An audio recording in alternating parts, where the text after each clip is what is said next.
may kasaganaan, may kaunlaran. I-claim na natin ito, hindi na balewala ang mga pagsisikap nyo, Leo.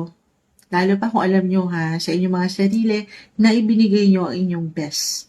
Hindi nyo pa man yan po na ngayon kasi iba-iba ang growth, guys. Iba-ibang pagbuka ng mga bulaklak or ng mga halamanan dito.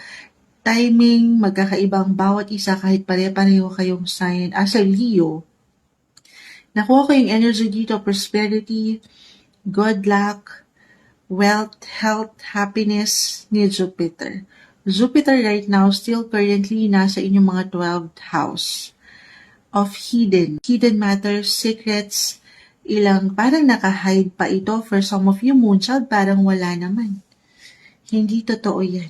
Ay, parang hirap paniwalaan for some of you kung hindi ito ramdam. Pero unti-unti yes po, merong paglago, lumalago, nag-grow, ano man ang pinagsisikapan nyo. May something ganda. Aangat yung kasaganaan, kasiyahan. May pagkakompleto po akong nakikita. May gold din. Gold as a Leo. Maangat ang parang gintong pilak. Gusto niyo yun? Yes naman. Maaaring may parating po.